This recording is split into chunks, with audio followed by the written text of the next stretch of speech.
Hello students, welcome to our YouTube channel. तो कैसे हो आप सब। जैसा कि हम लोगों ने स्टार्ट किया था क्लास 9 का चैप्टर ग्रेविटेशन, जिसमें हम ऑलरेडी ग्रेविटेशन और उससे रिलेटेड टॉपिक जो थे हमारे न्यूटन्स लॉ ऑफ ग्रेविटेशन और उसके न्यूमेरिकल्स हमने कवर किए थे लास्ट लेक्चर वीडियो में।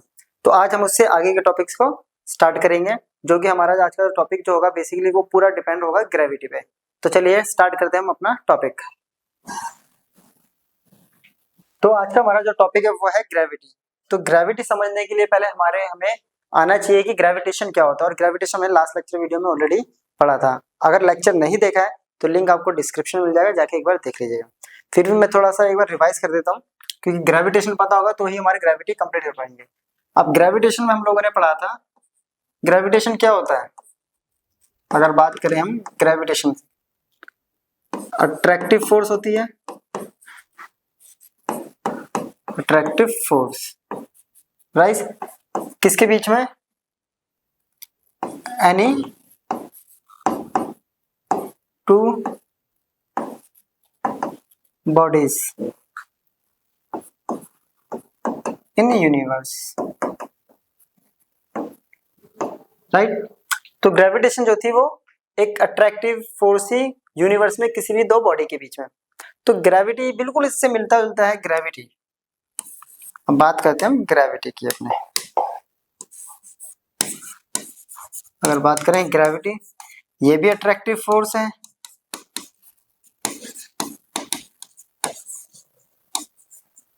बट यहाँ जो एनी टू बॉडी की जगह यहाँ पे एक बॉडी जो है अपनी वो फिक्स रहती है ग्रेविटी में, तो वो होती है अर्थ एंड एनी बॉडी। ठीक है,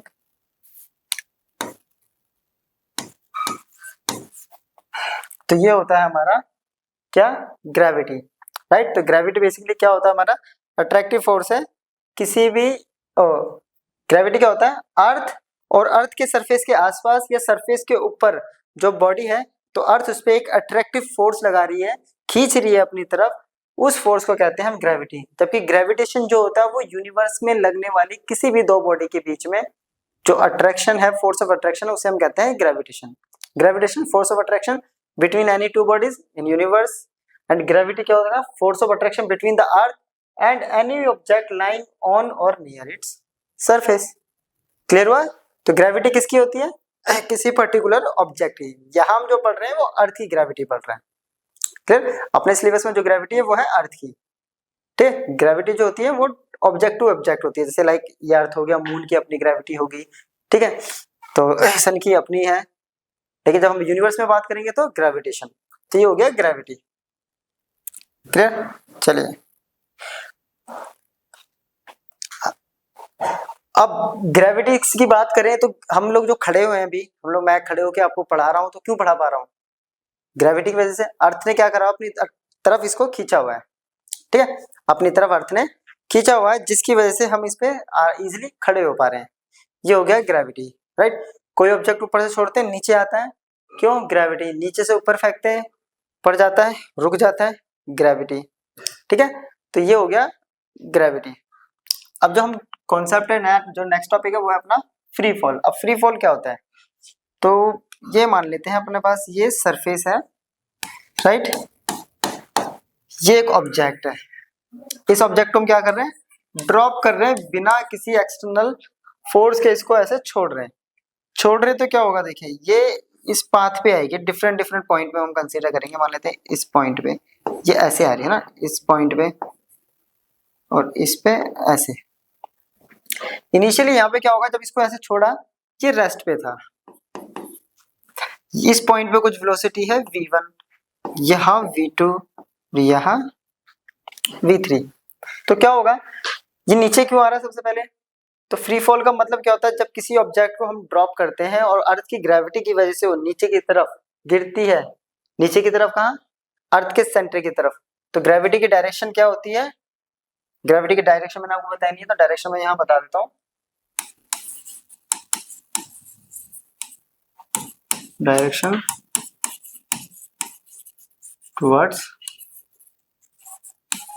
सेंटर ऑफ ये ग्रेविटी की डायरेक्शन होगी, ठीक है। ठीक है, तो अर्थ अपनी सेंटर की तरफ किसी ऑब्जेक्ट को खींचती है तो क्या होगा, ठीक है, उस फिनोमेना को कहते हैं फ्री फॉल। बिना किसी एक्सटर्नल फोर्स के जब कोई ऑब्जेक्ट ऊपर से नीचे की ओर गिरता है उसे बोलते हैं हम फ्री फॉल। अब क्या होगा, ये तीन वेलोसिटी है, राइट, v1 v2 v3, इसमें से कौन सी वेलोसिटी सबसे ज्यादा होगी? अगर बॉल ऊपर से नीचे आ रही है तो ऊपर वाला जो फर्स्ट फ्लोर पर है, मान लेते हैं हम 3 फ्लोर से बॉल को छोड़ रहे हैं, फर्स्ट फ्लोर वाला इजीली कैच कर लेगा ऊपर से उससे नीचे वाला या ग्राउंड फ्लोर वाला, ठीक है। तो नीचे जाती है जब बॉल बहुत तेजी से हिट करती है, इट मीन जो नीचे वाली जो वेलोसिटी है वो ज्यादा होगी और उससे ऊपर वाली उससे थोड़ी कम, और ऊपर v1 सबसे कम, यानी v3 वेलोसिटी सबसे ज्यादा, v2 उससे कम और v1 उससे कम, और u यहाँ पे सबसे कम है ही, ऑलरेडी 0 है। अब यहाँ पे क्या हो रहा है, वेलोसिटी चेंज हो रही है,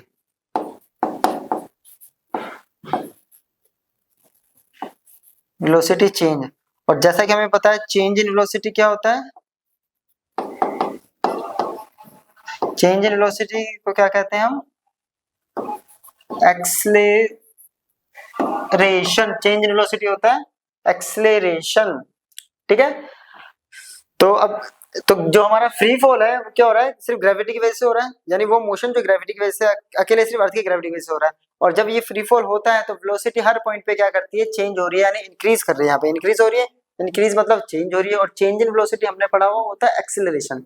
इसीलिए जो ग्रेविटी से जो मोशन होता है उसको हम एक्सेलरेटेड मोशन भी कहते हैं, ठीक है। इसलिए ग्रेविटी जो होता है अपना क्या होता है, एक्सेलरेटेड मोशन, और उस एक्सेलरेटेड मोशन को क्या कहते हैं हम, जी से डिनोट करते हैं।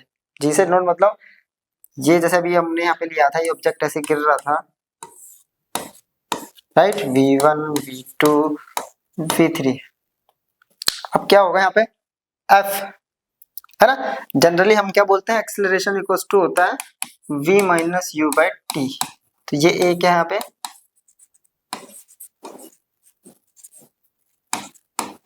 एक्सेलरेशन, ठीक है, एक्सेलरेशन।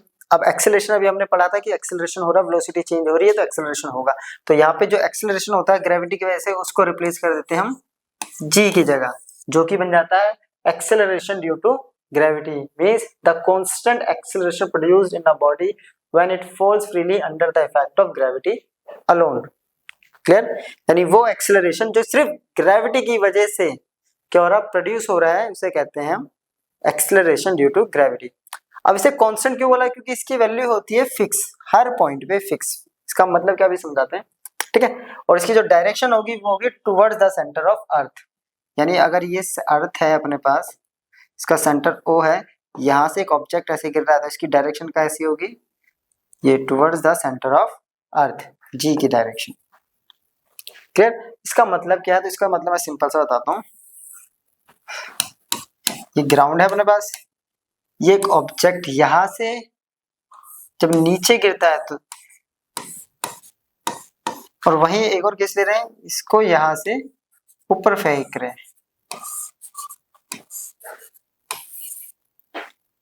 क्लियर। इस केस में यहाँ u 0 है, फ्री फॉल, ये v1 v2 v3 और v4, ठीक है। दोनों केसेस समझेंगे धीरे धीरे। इस केस में जैसे छोड़ा, इनिशियली वेलोसिटी 0 थी, धीरे धीरे इंक्रीज हो रही है, ठीक है। अब इंक्रीज क्यों हो रही है, क्योंकि ग्रेविटी से अपनी तरफ खींच रही है। जब ये इंक्रीज हो रही है, इंक्रीज का मतलब ये वेलोसिटी जो है ये इससे ज्यादा है, ये इससे ज्यादा है और ये इससे ज्यादा है। वेलोसिटी इंक्रीज हो रही है, किस रेट से इंक्रीज हो रही है, तो जो जी की वैल्यू होती है उसके रेट से। और इसकी वैल्यू कितनी होती है, इसकी वैल्यू होती है, अभी हम आगे कैलकुलेट करेंगे, फिर बता रहे इसकी वैल्यू होती है 9.8 मीटर पर सेकंड स्क्वायर। तो वेलोसिटी क्या हो रही है, हर पॉइंट पे इंक्रीज कर रही है और सेम रेट से इंक्रीज हो रही है। जबकि इस केस में यहाँ v1 है, यहाँ v2 है, यहाँ v3 है और यहाँ v4 है। तो इस केस में v1 सबसे ज्यादा है, ये इससे ज्यादा और ये सबसे कम है, इसीलिए v4 ऊपर जाके क्या हो जाता है, 0 हो जाता है v4 बाद। इसलिए एक मैक्सिमम हाइट के बाद ऑब्जेक्ट की वेलोसिटी 0 हो जाती है, उसके बाद वो ऑब्जेक्ट अपने आप नीचे आने लग जाता है। अगर ऐसा नहीं होता, वेलोसिटी 0 नहीं होगी, तो वो ऑब्जेक्ट ऊपर ही जाता रहेगा, क्लियर। तो ये होता है एक्सेलरेशन ड्यू टू ग्रेविटी। यानी वो एक्सेलरेशन जो ग्रेविटी की वजह से प्रोड्यूस होता है उसे कहते हैं एक्सेलरेशन ड्यू टू ग्रेविटी। चलिए अब हमें निकालना है g एंड g के बीच में रिलेशन, यानी एक्सेलरेशन ड्यू टू ग्रेविटी और ग्रेविटेशनल कांस्टेंट के बीच में रिलेशन। बहुत इंपॉर्टेंट टॉपिक है ये, ठीक है। तो मैं यहाँ पहले लिख देता हूँ इसका मैथमेटिकल एक्सप्रेशन, और इसका जो फॉर्मूला कैलकुलेट करेंगे, इस वजह से फॉर्मूला तो कैलकुलेट होगा, जो वैल्यू कैलकुलेट करेंगे दोनों ही इंपॉर्टेंट है, एग्जाम में पूछा जाता है। अब हम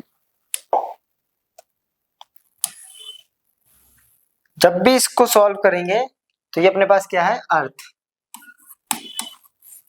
एक छोटी सी बात का ध्यान रखना है कि हम अर्थ को कंसीडर करेंगे sphere, earth to be a perfectly sphere. Earth को हमने मान लिया कि अर्थ जो है यहाँ पे वो परफेक्टली क्या है, स्फीयर है। क्लियर? ये इसका सेंटर है O, और ये एक ऑब्जेक्ट है, ठीक है। ये ऑब्जेक्ट है जिसका मास m है और अर्थ का मास कैपिटल M है। दोनों के बीच का जो सेपरेशन है वो है r, और अर्थ का रेडियस है कैपिटल R, ठीक है। अब ये ऑब्जेक्ट ऊपर है, इस पे क्या होगा, फोर्स ऑफ अट्रैक्शन लग रहा है। कौन से लग रहा है, तो अकॉर्डिंग टू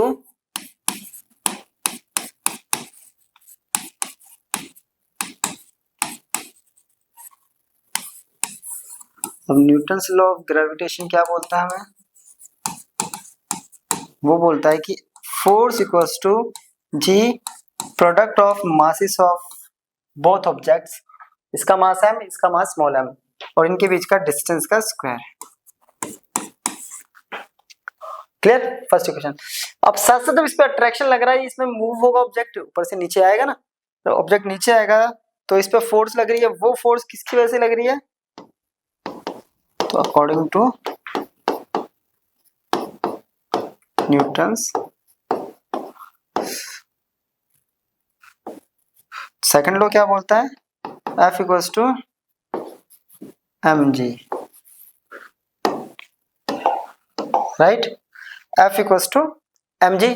अब दोनों ही फोर्स इन दोनों के बीच में लग रही है, तो दोनों इक्वेशन क्या हो गई, इक्वल। तो फ्रॉम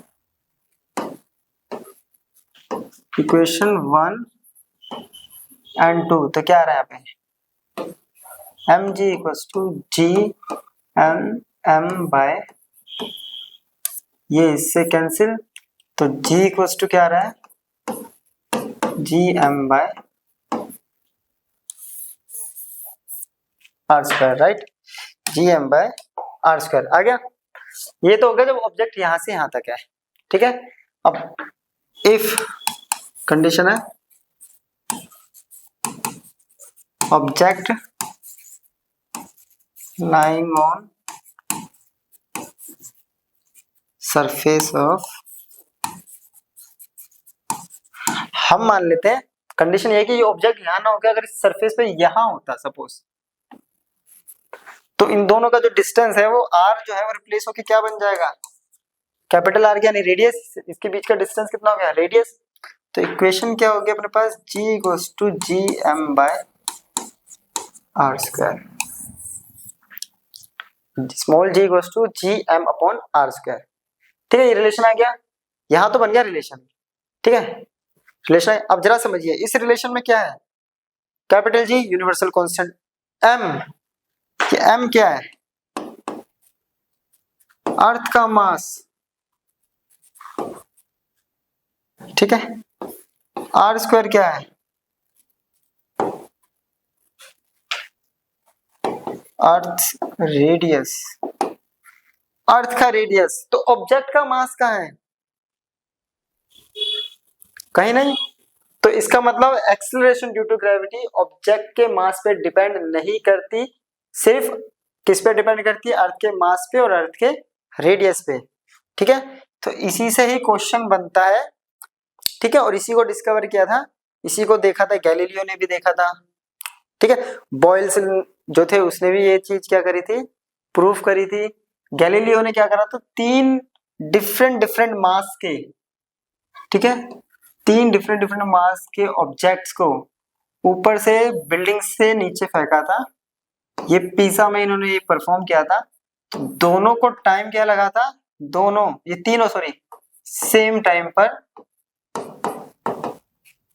अर्थ सरफेस से टकराए थे। फिर उन्होंने देखा एक ऑब्जेक्ट लिया, उसके साथ एक फेदर का पीस लिया, यानी एक फेदर लिया।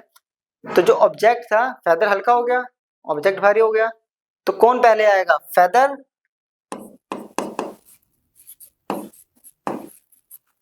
या कोई मैं ले लेता मेटल पीस।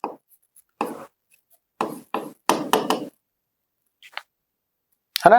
तब उन्होंने ये परफॉर्म करके देखा तो मेटल पीस फास्टर आया था, जबकि ये स्लोअर आया था। तो उन्होंने एक्सप्लेन किया था कि इसका सरफेस एरिया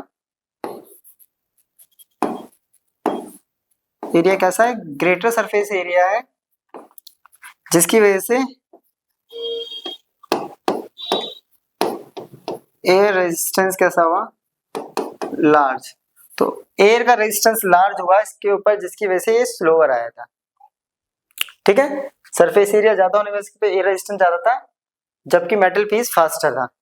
बट हमने जी पढ़ा है अभी कि वो तो ऑब्जेक्टिव मास पे डिपेंड ही नहीं करता। फिर बॉयल्स ने इस चीज को परफॉर्म किया, तो क्या करा उन्होंने, चैम्बर बनाया, वैक्यूम चैम्बर। इसके अंदर हम क्या ले लिया, जो फेदर था, ऐसे होता फेदर, और ये मेटल की बॉल, दोनों को जब गिराया, ये किसने परफॉर्म किया, बॉयल्स। और ये क्या था,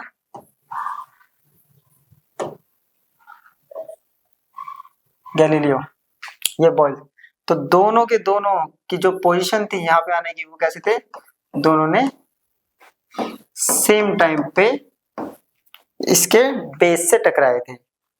तो वो बेसिकली क्यों गिरा था, जनरली जब क्वेश्चन पूछा जाता है कि एक हम पेपर का पीस, पेपर ले रहे हैं, शीट है और एक मेटल पीस है, दोनों को छोड़ेंगे तो माइंड में यही आता है कि मेटल का जो है ना, जो पीस है मेटल की, जो बॉल है वो पहले गिरेगी, शीट बाद में गिरेगी। क्योंकि क्यों गिरेगी, शीट हल्की है, जबकि हल्का और भारी पे तो डिपेंड ही नहीं करता। किस पे डिपेंड करता है, डिपेंड कर रहा है अपना अर्थ के मास पे, जो कि फिक्स्ड है ना।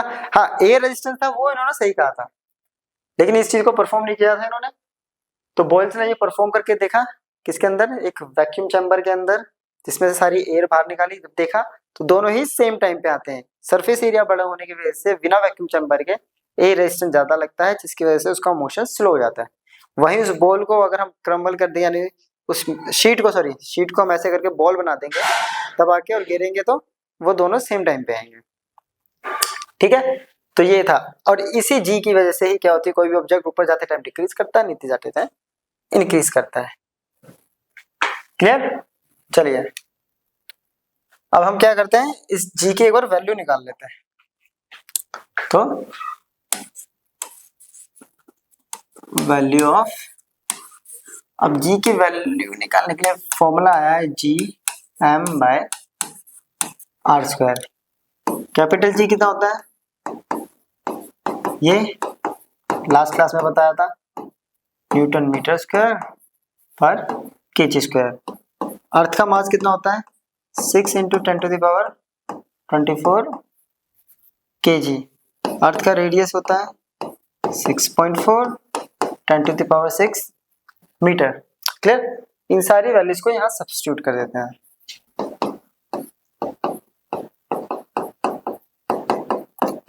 6 इंटू 10⁻24, 6.4 10⁻6 स्क्वायर। सॉल्व करके जो वैल्यू आई थी वो आई थी 9.8 मीटर।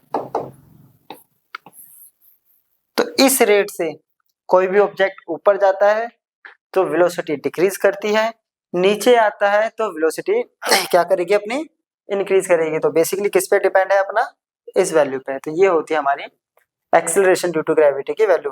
किसी किसी क्वेश्चन में इसकी वैल्यू राउंड ऑफ करके हमें 10 भी बोल दिया जाता है, लेकिन अगर 10 बोलेगा तो हमें 10 यूज करना है, अदरवाइज हम 9.8 ही यूज करेंगे। क्लियर है यहाँ तक। अभी तक कोई इशू किसी को? चलिए next topic, variation in acceleration due to gravity, यानी जी की वैल्यू जो है वो चेंज होती है।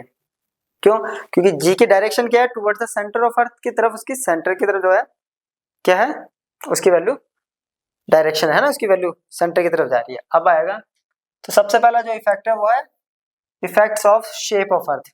इसका मतलब क्या है? ठीक है, तो इसको जरा हम करते हैं।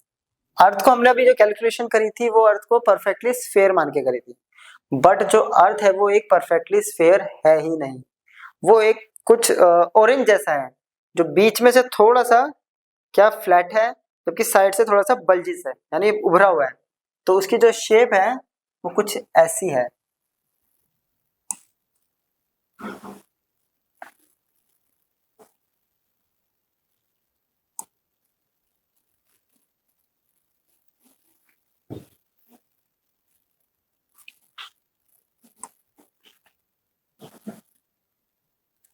कुछ ऐसी शेप है इसकी, जिसकी वजह से क्या है, इस लाइन ये,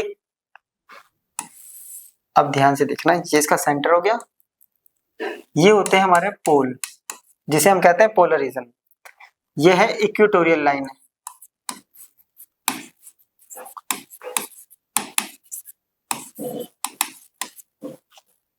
क्लियर? ये हो गया पोल, ये हो गया इक्वेटोरियल लाइन। तो ये इसका रेडियस अलग है और इसका रेडियस अलग है। ये हमने ले लिया आर ई, इक्वेटोरियल का रेडियस, और ये हो गया, यानी ये रेडियस कम है और ये रेडियस ज्यादा है ना, ये रेडियस कम है और ये रेडियस ज्यादा है। तो अब देखिए रेडियस ये है, अगर मैं बात करूं एट पोल, तो g at pole equals to क्या होगा, जी एम अपॉन में आर पी स्क्वायर। और अगर बात करें इक्वेटर की,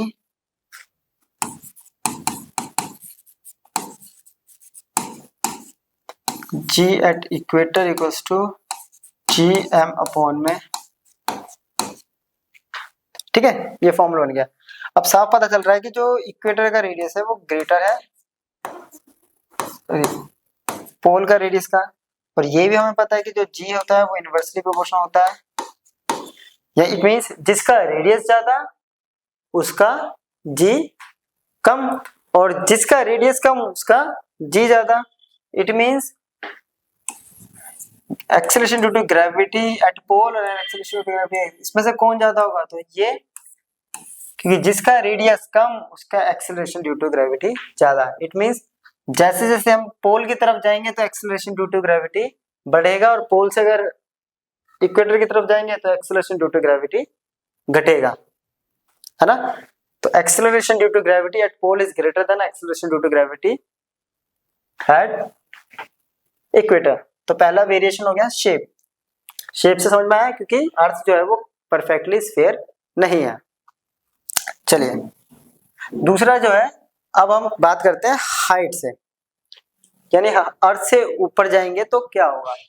अगेन देखिए, इसका मास है कैपिटल एम, इसका मास है एम, डिस्टेंस है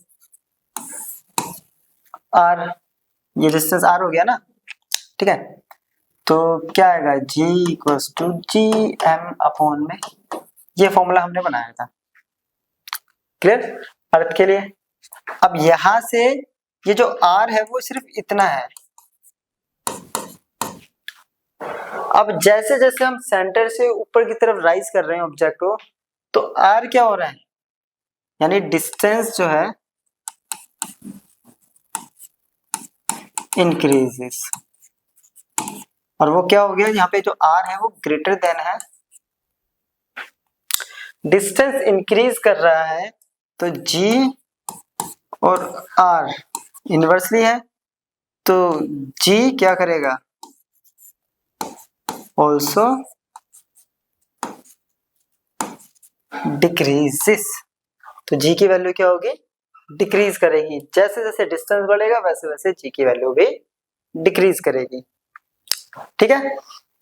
अगर हम बात करें कि अगर हम यहाँ से सरफेस से इसके सेंटर की तरफ यानी डेप्थ में जाते हैं, यानी हाइट का तो कर लिया, अगर डेप्थ की बात करें तो डेप्थ में भी जी क्या करेगा, इसको हम पढ़ेंगे क्लास 11 में, क्योंकि इसका मैथमेटिकली प्रूफ है, उससे इजीली समझ में आएगा।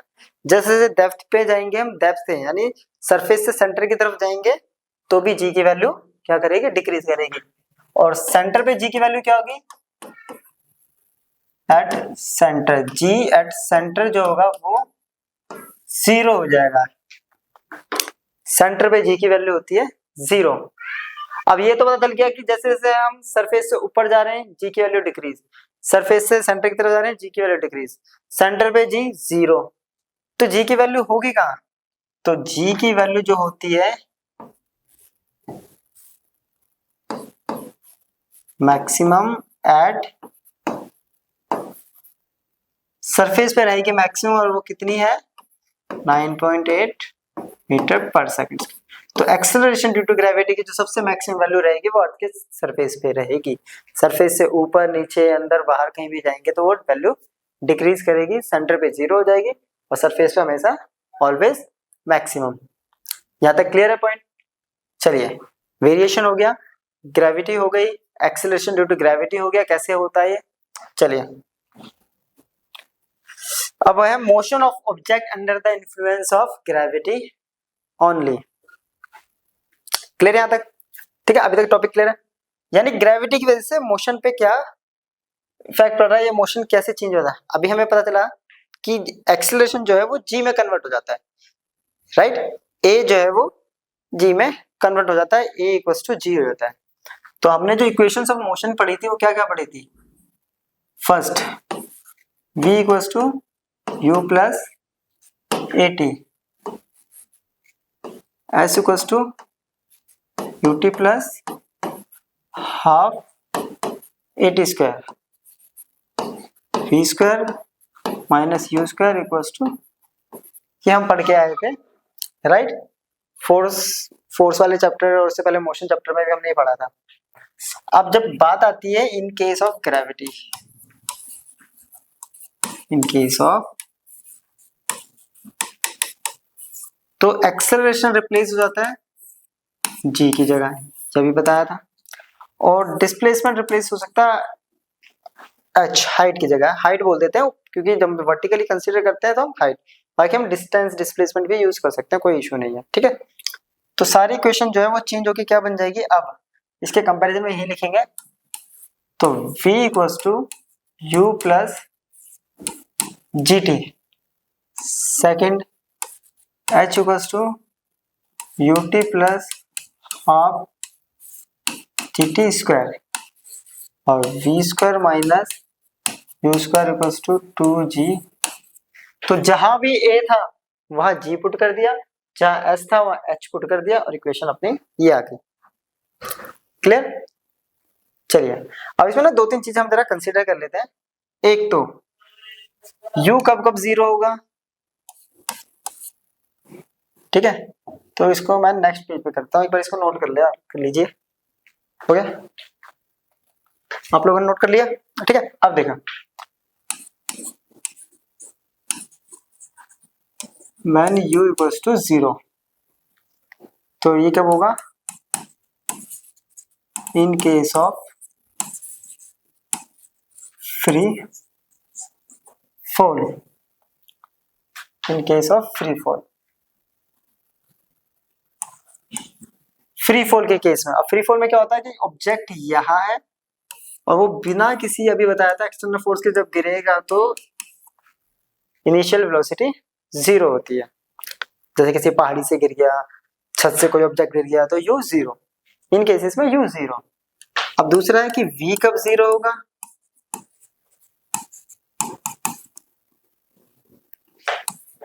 अभी बताया था, ऑब्जेक्ट थ्रोन वर्टिकली अपवर्ड, जब किसी ऑब्जेक्ट को नीचे से ऊपर फेंकेंगे तो मैक्सिमम हाइट पे जाके ऑब्जेक्ट रुक जाता है, फिर देन वापिस आएगा।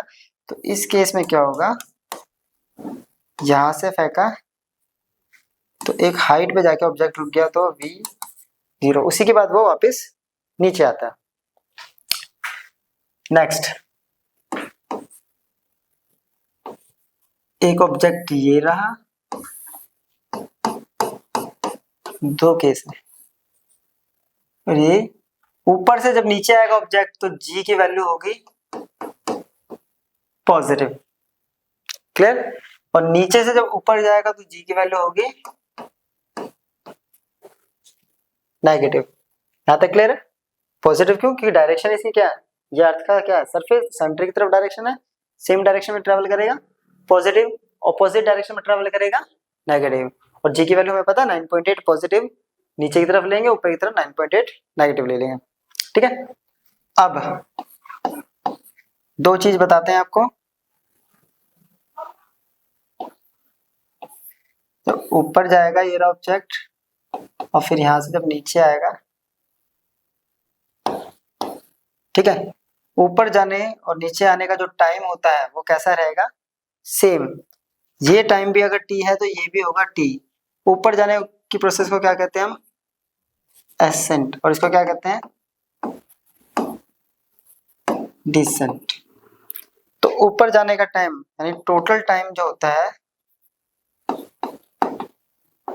वो होता है time of ascent plus time of descent. Total time अगर टी है तो time of ascent T plus T, तो ऊपर जाने में जितना टाइम लगता है ऑब्जेक्ट को उतना ही टाइम नीचे आने में लगता है, क्योंकि जी की वैल्यू तो कांस्टेंट है, ऊपर जाते टाइम जिस रेट से डिक्रीज होती है नीचे आते टाइम उसी रेट से इंक्रीज होगी, तो इसलिए जो टोटल टाइम होगा वो 2 टाइम्स ऑफ टी हो गया। क्लियर है? ये हमें याद रखनी होती है, छोटी छोटी सी बातें जो हमें न्यूमेरिकल सॉल्व करते टाइम हेल्प करती है। चलिए देख लीजिए इन सबको। अब हम क्या करेंगे, इन पे कुछ क्वेश्चंस कर लेते हैं तो उससे और क्लियर हो जाएगा। स्टार्ट करते हैं पहले क्वेश्चन से। A car falls off a ledge and drops to the ground in 0.5 seconds. Let g equals to 10 meter per second square. For simplifying the calculation, what is its speed on striking the ground? What is its average speed during the 0.5 seconds?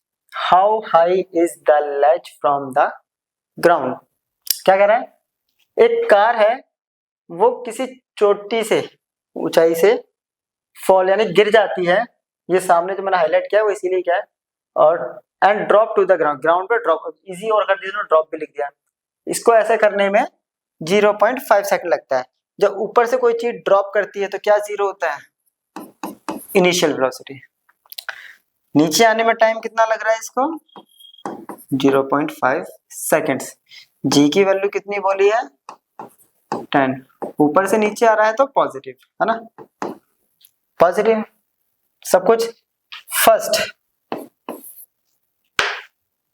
What is its speed on striking the ground. तो कह रहा है कि ऊपर से जब object नीचे गिर रहा है तो किस स्पीड से वो टकराएगा, इट मींस फाइनल वेलोसिटी क्या होगी। इस डेटा के अकॉर्डिंग फाइनल वेलोसिटी के हमारे पास दो फॉर्मूले होते हैं, v equals to u plus ji T और v square minus u square equals to 2gh। h है नहीं तो अपने पास फर्स्ट इक्वेशन ही लगेगी, v equals to u plus ji T, u 0, ये 10, ये 0.5, नीचे 10, 10 से 10 खत्म तो v की वैल्यू आ गई 5 metre per second. Clear? First. Second part, second में बोल रहा है what is it's average speed during the 0.5। अब एवरेज स्पीड निकालने का सिंपल सा फॉर्मूला एक होता है कि u plus v divided by 2, initial velocity plus final velocity divided by 2 है ना। एक तो होता है टोटल डिस्प्लेसमेंट या टोटल डिस्टेंस अपॉन में टोटल टाइम, अब टोटल डिस्टेंस पता ही नहीं है, ठीक है, तो ये वाला पुट कर देंगे, तो 0 प्लस ये आया था 5/2, 5/2 it means 2.5 metre per second, तो फाइनल वेलोसिटी आ गई, सॉरी एवरेज वेलोसिटी आ गई। How high is the ledge from the ground, तो उसकी हाइट कितनी होगी उस चोटी की ग्राउंड से। तो थर्ड पार्ट, ये था हमारा सेकंड पार्ट। इसके लिए इक्वेशन कौन कौन सी लग सकती है, s = ut plus half gt square, एक ये भी अप्लाई कर सकते हैं हम। दूसरा कौन सा अप्लाई कर सकते हैं हम, v square minus u square = 2gs, दोनों में से कोई भी पुट कर सकते हैं। तो ut plus half gt square, चलिए वैल्यू पुट करते हैं। u 0.5 1/2 10 0.5 का स्क्वायर, ये तो 0 हो गया, 1/2 10 5/5, पॉइंट हटाएंगे, स्क्वायर ओपन कर दिया हमने इधर। क्लियर। 25 डिवाइडेड बाय 2 12.5 अपॉन में 10 से डिवाइड करेंगे तो 1.25 मीटर। तो कितनी हाइट हो गई इसकी, 1.25 मीटर। तो इतनी हाइट है इस छोटे की। क्लियर। चलिए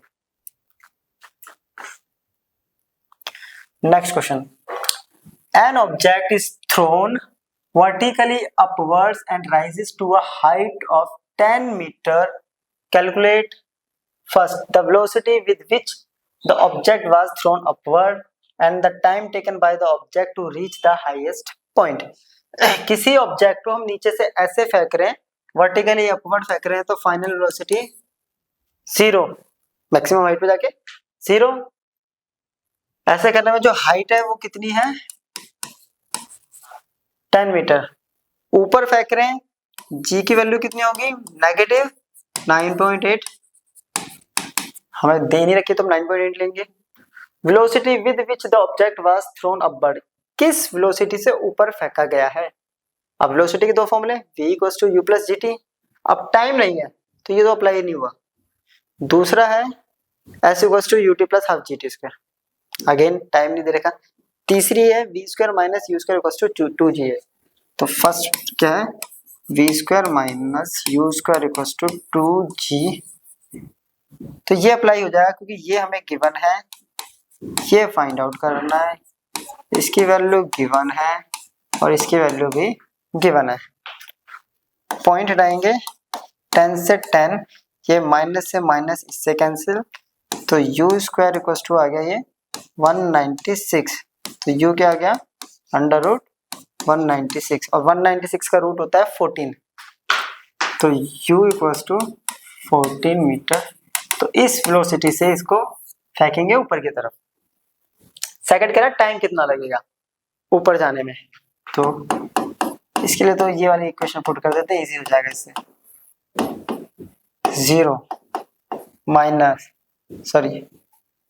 0 u की वैल्यू आई है 14, 9.8 वो भी माइनस का इंटू टी। 14 को उधर लेके आते हैं, -14 + 9.8 इंटू टी, माइनस से माइनस खत्म। t = क्या रहा है, 14/9.8, पॉइंट हटाया 10। क्लियर यहाँ तक। अब देखिए 7 के टेबल में 2 पे और 7 के टेबल में 114, 7 से डिवाइड करेंगे 10 को, 7 × 7 30 पॉइंट 4 20 2, तो ये आ गया इतने सेकेंड्स। तो इतना टाइम लगेगा इसको ऊपर जाने में। Clear.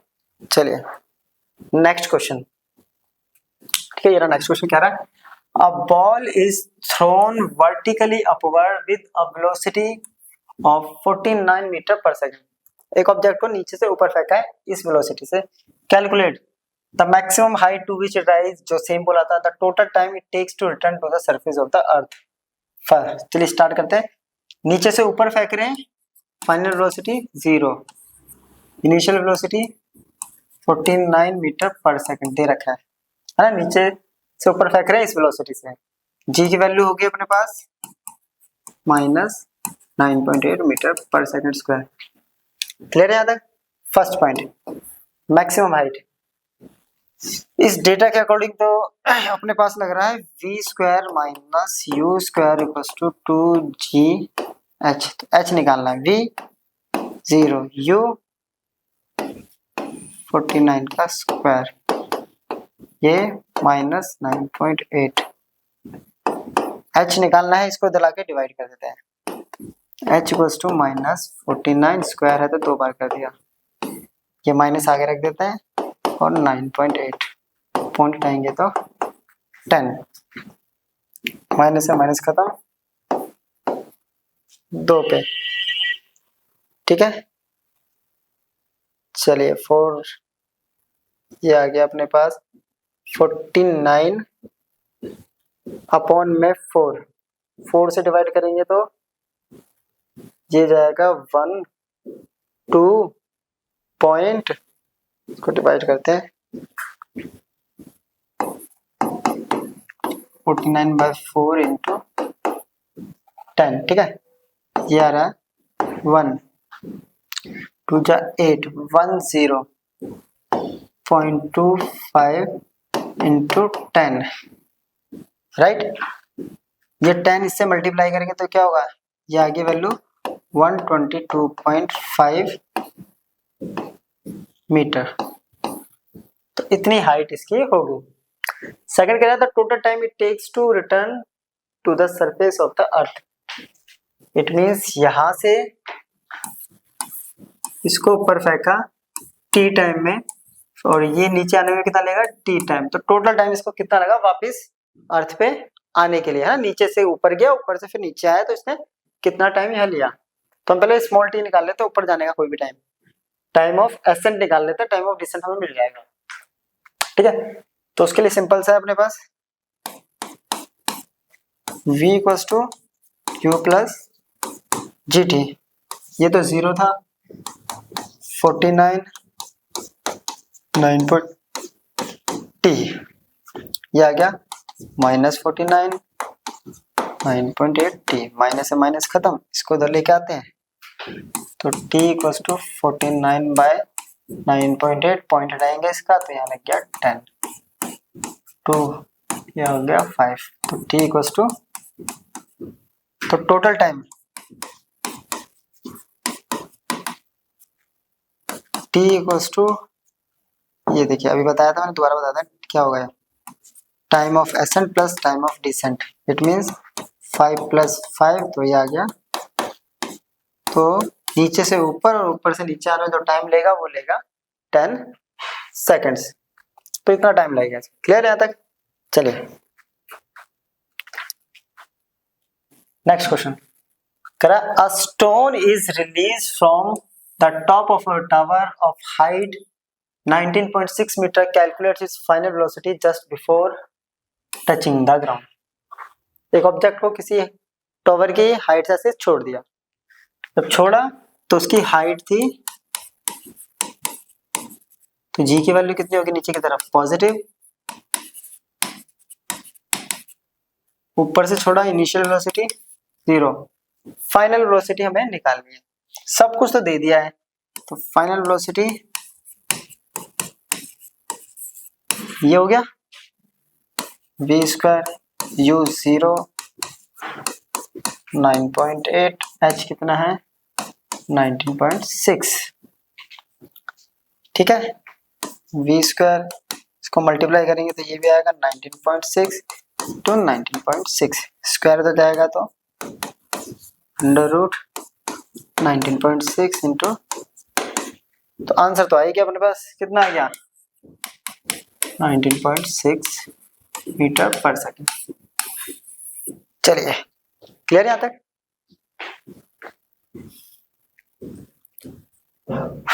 Next question, a stone is thrown vertically upward with an initial velocity of 40 meter per second, taking g equals to 10 meter per second square. Find the maximum height reached by the stone.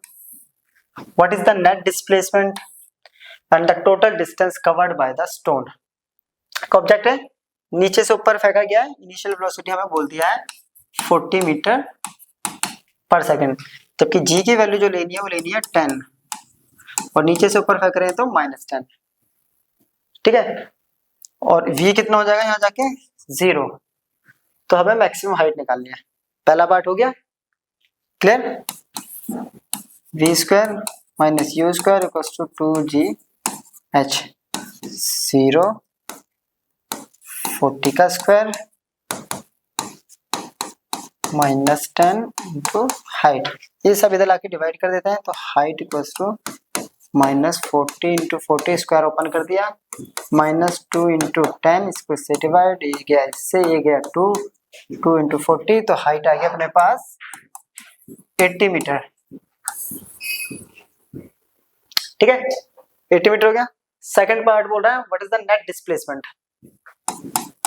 Net displacement मतलब कितना होगा and the total distance covered by the object.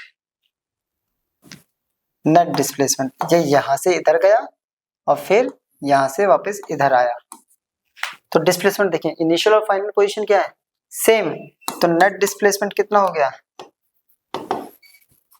जब initial और final position same होती है तो net displacement कितना होता है 0, क्लियर। टोटल डिस्टेंस यहाँ का डिस्टेंस s या h जो भी था, यहाँ का भी h, तो टोटल डिस्टेंस ऊपर जाने का h नीचे जाने का h, तो इट मीन्स 2h डबल हो गया ना। 80 कितना था 80 मीटर ऊपर गया 80 मीटर नीचे आया, तो इट मीन्स कितना हो गया 160 मीटर। आंसर आ गया 160 मीटर, क्लियर। चलिए एक बार इसको नोट कर लीजिए। आपको समझ में आ रहा है, नोट जरूर करते रहना साथ साथ। Next, a stone is allowed to fall from the top of a tower 100 meter high and at the same time another stone is projected vertically upwards from the ground, ठीक है, with a velocity of 25 meter per second. Calculate when and where the two stones will meet. जरा समझते हैं। ये ground surface हो गया, ये tower हो गई, ठीक है। यहां से यह स्टोन 1 इसको छोड़ा जा रहा है ना। फॉल उसी टाइम पे ये दूसरा स्टोन है स्टोन 2 इसको फेंका जा रहा है। तो ये कब एक दूसरे को क्या करेंगे सामने आएंगे, कब और कहां, यानी कब एक दूसरे को हाई लो करते हुए क्रॉस कर जाएंगे वो बताना है। अगर ये इसकी हाइट है 100 मीटर और ये अगर किसी लोकेशन यहां मिल रहे हैं और ये इसकी हाइट हम मान लेते हैं कि ये x हाइट पर है, तो ये कितना बच गया ऊपर से 100 माइनस एक्स, सिंपल सा। ये 100 है, ये हमने x माना है तो ऊपर वाला कितना हो गया 100 माइनस एक्स, बहुत सिंपल है ना। चलो अब हम एक एक करके सॉल्व करते हैं। पहले हम कर रहे हैं स्टोन 1 के लिए, या वर्टिकली डाउनवर्ड केस पे ऐसे भी लिख सकते हैं। स्टोन 1 ऊपर से नीचे गिर रहा है तो u 0, हाइट 100 मीटर, ठीक है। u0 g की वैल्यू प्लस का 9.8 मीटर पर सेकंड स्क्वायर, ठीक है। अब अपने पास एक इक्वेशन है plus half square sorry h, इसी डेटा के अकॉर्डिंग हमारे पास u है g है h है, ठीक है। टाइम t निकालना है तो हमने टाइम वाली इक्वेशन पुट कर दी। इसकी वैल्यू 100 0 नहीं पता 9.8 फाइंड आउट करना है, इसको सॉल्व करेंगे तो 100 इक्वल्स टू 4.9 टी स्क्वायर।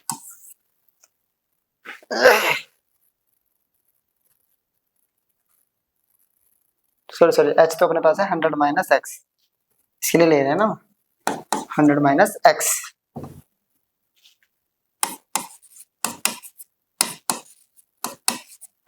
ये इक्वेशन आ गया अपने पास। ठीक है, ये 100 माइनस एक्स अपने को दे रखा है ना, ये हमने लट किया है कि ये यहाँ से यहाँ तक आके, यानी ये ए पॉइंट ए है, ये बी है, तो ये सी पॉइंट तक इसका डिस्प्लेसमेंट हो गया 100 माइनस एक्स। अब हम बात करेंगे सेकंड स्टोन के लिए। फॉर स्टोन 2, नीचे से ऊपर फेंका जा रहा है, इसकी इनिशियल वेलोसिटी अपने को दे दी है, इजी कर दिया हमारे लिए। तो इसकी हाइट हो गई है x, g की वैल्यू हो जाएगी, ऊपर जा रहा है तो माइनस का 9.8 मीटर पर सेकेंड। सेम फॉर्मूला अप्लाई करते हैं, h equals to ut plus half dt square. यह है x 25t 1/2 minus 9.8 T square. Solve करेंगे तो क्या आएगा, x equals to 25 into T minus का 4.9 टी स्क्वायर, इक्वेशन 2। अब ध्यान से देखिए, या तो 4.9 टी स्क्वायर की जगह 100 माइनस एक्स कर देते हैं, या x की जगह पुट कर देंगे ये पूरी वैल्यू। तो इसका अकॉर्डिंग हम इसको सॉल्व कर देते हैं। क्लियर? चलिए 4.9 टी स्क्वायर की जगह हम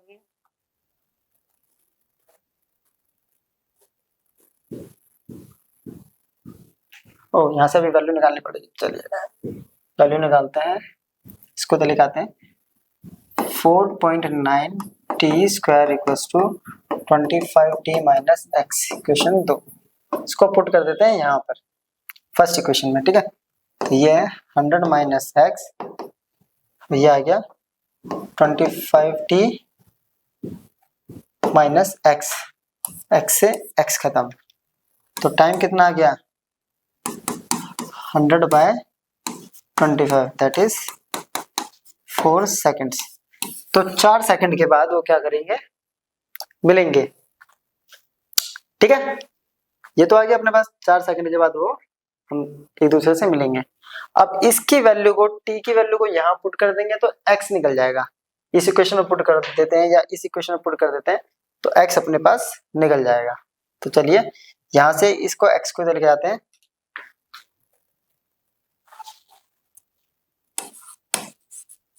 substitute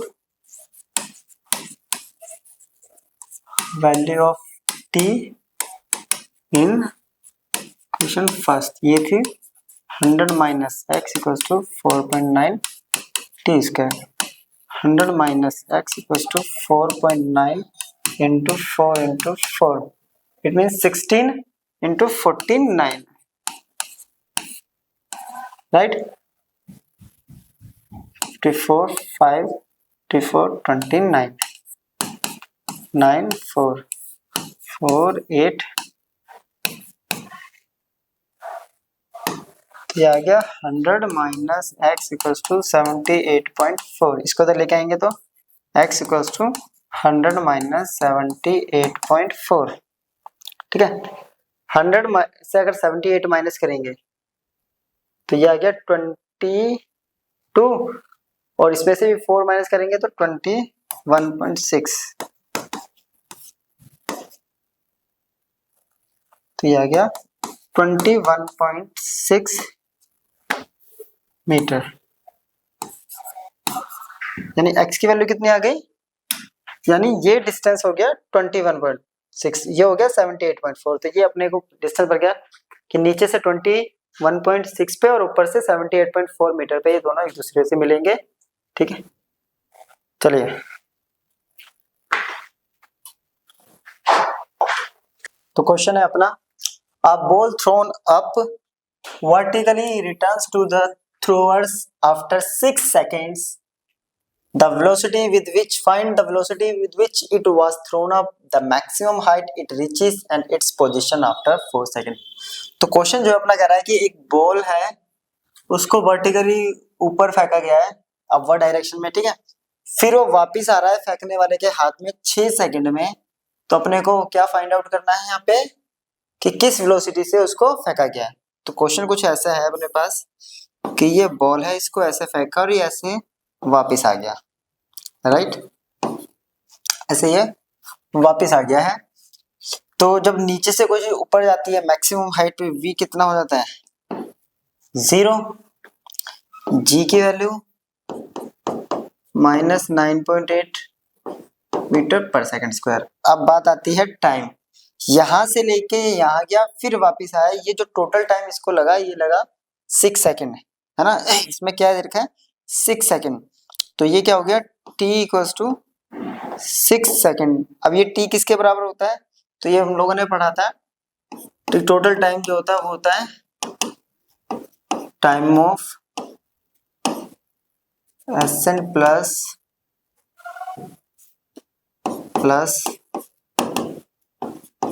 time of descent, right. तो ये हो गया t plus t, that is 2t equals to, और ये कितना दे रखा है 6, तो टाइम ऑफ एसेंट या टाइम ऑफ डिसेंट कितना हो गया 6/2, जो क्या आ गया, और ये दोनों टाइम इक्वल होता है। टाइम ऑफ एसेंट ऊपर जाते टाइम लगा 3 सेकंड, नीचे आने में 3 सेकंड, तो टाइम अपने को मिल गया। तो किस वेलोसिटी से इसको फेंका गया है ये निकालना है, first part, that is u निकालना, तो v equals to u plus ji t, v0 u find out करना है, -9.8 इंटू 3, इसको इधर ले जाएंगे u आ जाएगा अपने पास, चलिए ठीक है, u equals to 9.8 into 3 multiply करेंगे, 24 टू 29 30 27 29.4 मीटर पर सेकंड, ये आ गया u। Second, the maximum height it reaches, height निकालनी है। दो फॉर्मूले हैं, v square minus u square equals to 2gh या s equals to ut plus half at square, है ना। तो कोई भी अप्लाई कर सकते हैं, जो भी अप्लाई करेंगे आंसर अपने आप निकल जाएगा अपने पास। चलिए सेकंड, तो ये हो गया v square minus u square equals to 2gh, value 0 29.4 का स्क्वायर टू 9.8 टू h, तो h इक्वल्स टू क्या आ गया -29.4 इंटू 29.4 अपॉन में आ गया -2 इंटू 9.8। 29.4 किसके बराबर था 9.8 इंटू 3, अगर 9 से इसको डिवाइड करेंगे तो यहाँ बचेगा सिर्फ 3, राइट। 2 से इसको कर देते हैं 14.7 मल्टीप्लाई करेंगे, 3 7 जा 21 टू 12 14 44.1 मीटर। क्या कह रहा है थर्ड पॉइंट कह रहा है इट्स पोजीशन आफ्टर 4 सेकंड, इसकी पोजीशन निकालनी है 4 सेकंड के बाद। अब जरा क्वेश्चन को जरा समझते हैं, देखिए जब ये यहां से इधर गया तो इसको लगा 3 सेकंड, है ना, यहां तक आने में, ठीक है। फिर यहां से यहां तक भी इसको लगा 3 सेकंड, और हमें निकालना है 4 सेकंड में। इट मींस ये यहां से 3 सेकंड गया, यहां से कहीं यहां तक आया होगा मान लेते हैं, राइट। 1 सेकंड यहां लगा होगा, तो 3 + 1 4 सेकंड, तो हमें ये बचा हुआ निकालना है, राइट। 4 सेकंड तो ट्रेवल कर लिया होगा, बाकी कितना बच गया टाइम अपने पास, सॉरी 4 सेकंड निकालना है, तो हमें निकालना 4 - 3 दैट इज 1 सेकंड पे। तो टाइम कैसे निकालेंगे यहाँ 4 - 3, तो ये आ गया 1 सेकंड। पोजीशन निकालनी है तो h equals to ut plus 1/2 gt square, right. अब ऊपर से गिर रहा है ऑब्जेक्ट, राइट। यहाँ पे क्या हो रहा है ऑब्जेक्ट ऊपर से नीचे आ रहा है 1 सेकंड 4 सेकंड चौथे सेकंड के बाद, राइट। तो ये हो गया 0 टाइम 1/2 इंटू ये हो गया अपने पास 9.8 और इंटू 1 का स्क्वायर, ये आ गया 4.9 मीटर। ये कैसे हुआ तो जरा समझिए, देखिएगा ये यहाँ से ऐसे 3 सेकंड, ठीक है, 4 सेकंड में ये यहाँ से यानी इट मीन्स ये ऊपर से गिर रहा है ना इस केस में, 3 सेकंड तक ऊपर जाके तो फाइनल वेलोसिटी यहाँ जाके 0 हो गई। उसके बाद ये नीचे आने लगा, नीचे आता है तो यहाँ पे ये फ्री फॉल वाला केस आ गया अपने पास, है ना। ये क्या हो गया, फ्री फॉल वाला। फ्री फॉल में क्या होता है, u0 जी नीचे की तरफ है डायरेक्शन, जी पॉजिटिव, तो u0 जी पॉजिटिव, आंसर आ गया 4.9 मीटर। चलिए next question, what will be the value of acceleration due to gravity of a body on a planet whose mass is 1/9 the mass of earth and whose radius is half of that of the earth। क्या कह रहा है, हमें acceleration due to gravity की value निकालनी है किसी planet पे, किसी बॉडी की किसी प्लेनेट पे जिसका मास अर्थ के मास का कितना है 1/9 और रेडियस जो है वो हाफ है अर्थ की। अगर हम बात करें अर्थ के लिए, अर्थ के लिए जी कितना होता है, gm/, ठीक है। जब ये बॉडी किस पे, अर्थ पे। अगर हम बात करेंगे प्लेनेट के लिए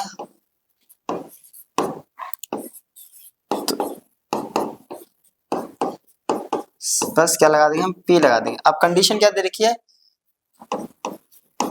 उसका मास कितना है अर्थ के मास का 1/9 और रेडियस कितना है अर्थ के रेडियस का हाफ। ये दोनों वैल्यू यहाँ पुट कर देते हैं, तो g of p equals to capital G m upon में 9 इंटू r/2, 2 ऊपर चला गया, 2/9 g इंटू m अपॉन में r, ठीक है, स्क्वायर, सॉरी स्क्वायर था ना ये, स्क्वायर, तो ये हो जाएगा इसका स्क्वायर 4, तो 4 हो गया। अब देखिए ध्यान से, जी एम अपॉन में आर स्क्वायर किसकी वैल्यू है, जी की, तो प्लेनेट पे कितना हो जाएगा 4/9 times of g of earth, तो ये हो जाएगा अपना नया acceleration due to gravity. Clear हुआ यहाँ तक। तो ये था हमारा लेक्चर जो टोटली बेस्ड था हमारा अर्थ की ग्रेविटी और फ्री फॉल पर और उससे रिलेटेड जो हमारे टॉपिक्स थे उनके ऊपर। यहाँ पे ये वीडियो हमारा खत्म हो गया लेक्चर। नेक्स्ट लेक्चर में हम इससे आगे के टॉपिक्स को कवर करेंगे, तो तब तक इन सारे टॉपिक्स को एक बार रिवाइज कर लीजिएगा। तो मिलते हैं नेक्स्ट लेक्चर वीडियो में। Good bye.